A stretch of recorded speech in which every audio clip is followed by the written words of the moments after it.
नमस्कार. आज 9 जून 2025च्या चालू घडामोडी आपण पाहणार आहोत. आपलं इन्स्टंट जी के स्टडी यूट्यूब चॅनल सर्वांनी सबस्क्राईब करा आणि व्हिडिओ दररोज नक्की पहा. चला तर प्रश्न पहिला. 99वे अखिल भारतीय मराठी साहित्य संमेलन कोठे आयोजित करण्यात आले आहे? त्याचं उत्तर आहे सातारा. प्रश्न दुसरा. नॉर्वे बुद्धिबळ स्पर्धा 2025चा विजेता कोण आहे? त्याचं उत्तर आहे मॅग्नस कार्लसन. प्रश्न तिसरा. फ्रेंच ओपन 2025 महिला एकेरी विजेतेपद कोणी जिंकले आहे? उत्तर आहे कोको गॅफ. प्रश्न चौथा. डेटॉलने कोणाची ब्रँड ॲम्बॅसेडर म्हणून नियुक्ती केली आहे? उत्तर आहे MS धोनी. प्रश्न पाचवा. भारत इंग्लंड कसोटी मालिका कोणत्या नावाने ओळखली जाणार आहे?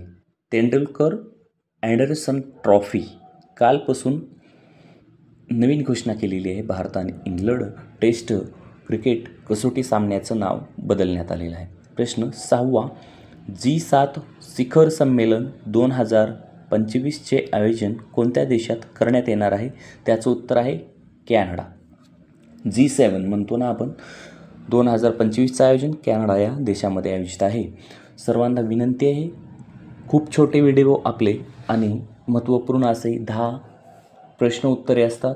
सर्वांना विनंती आहे, आपलं इन्स्टंट जी के स्टडी यूट्यूब चॅनल सबस्क्राईब करा, व्हिडिओ शेअर करा आणि डेली चालू घडामोडीचा टॉपिक आपला फिक्स करा. म्हणजे प्रत्येक परीक्षेला 5 ते 7 प्रश्न असतात आणि पोलीस भरतीला जास्त असतात, 7पेक्षा, ज्या त्या जिल्ह्यावाईज असतात. तर आपणास विनंती, इन्स्टंट जी के स्टडी यूट्यूब चॅनल सबस्क्राईब करा आणि व्हिडिओ शेअर करा आणि महत्त्वाचं म्हणजे ग्राउंड करा लेखीसोबत. प्रश्न ओळूया. चला आपण प्रश्न 7वा. ग्रेटर फ्लेमिंगो अभयारण्य कोणत्या राज्यात स्थापन करण्यात येणार आहे? तमिळनाडू.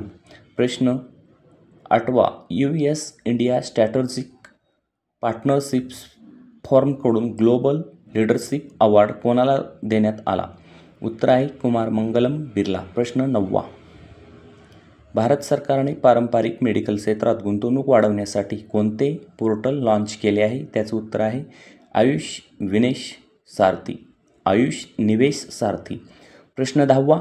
जागतिक अन्न सुरक्षा दिन दरवर्षी कधी साजरा करण्यात येतो? त्याचं उत्तर आहे 7 जून. प्रश्न 9वा खूप महत्त्वाचा आहे.